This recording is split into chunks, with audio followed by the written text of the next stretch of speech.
ಶಿವಮೊಗ್ಗ ಜಿಲ್ಲೆ ಭದ್ರಾವತಿ ತಾಲೂಕು ಹೊಳೆಹೊನ್ನೂರು ಸಮೀಪದ ಅರೆಬಿಳಚಿ ಕ್ಯಾಂಪ್ನಲ್ಲಿ ಇತ್ತೀಚೆಗೆ ಒಂದೇ ಕುಟುಂಬದ 4 ನಾಪತ್ತೆಯಾಗಿದ್ದ ಪ್ರಕರಣಕ್ಕೆ ಸಂಬಂಧಿಸಿದಂತೆ ಶೋಧ ಕಾರ್ಯಾಚರಣೆ ಮುಂದುವರೆದಿದೆ.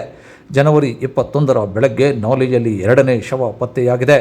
ಎಸ್ಡಿಆರ್ಎಫ್ ತಂಡದ ಶೋಧ ಕಾರ್ಯಾಚರಣೆ ವೇಳೆ 50 ವರ್ಷದ ನೀಲಾಬಾಯಿ ಎಂಬ ಮಹಿಳೆಯ ಮೃತದೇಹ ಪತ್ತೆಯಾಗಿದ್ದು ಮರಣೋತ್ತರ ಪರೀಕ್ಷೆಗೆ ರವಾನಿಸಲಾಗಿದೆ.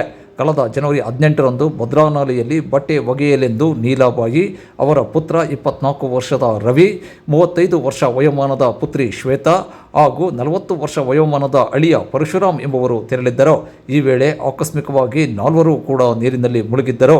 ಅಂದಿನಿಂದ ನಾಪತ್ತೆಯಾದವರ ಶೋಧ ಕಾರ್ಯಾಚರಣೆ ನಡೆಸಲಾಗುತ್ತಿದೆ. ಭದ್ರಾವತಿ ಅಗ್ನಿಶಾಮಕ ದಳ, ಮುಳುಗು ತಜ್ಞ ಮಲ್ಪೆ ಈಶ್ವರ್ ಹಾಗೂ ಎಸ್ಡಿಆರ್ಎಫ್ ತಂಡಗಳು ಶೋಧ ಕಾರ್ಯದಲ್ಲಿ ಭಾಗಿಯಾಗಿವೆ. ಸೋಮವಾರ ಯುವಕ ರವಿ ಶವ ಪತ್ತೆಯಾಗಿತ್ತು. ಮಂಗಳವಾರದಂದು ಶೋಧದ ವೇಳೆ ಯಾವುದೇ ಕುರುಹುಗಳು ಪತ್ತೆಯಾಗಿರಲಿಲ್ಲ. ಬುಧವಾರ ಬೆಳಗ್ಗೆ ನೀಲಾಬಾಯಿ ಅವರ ಶವ ಪತ್ತೆಯಾಗಿದ್ದು ಶೋಧ ಕಾರ್ಯಾಚರಣೆ ಮುಂದುವರಿಸಲಾಗಿದೆ.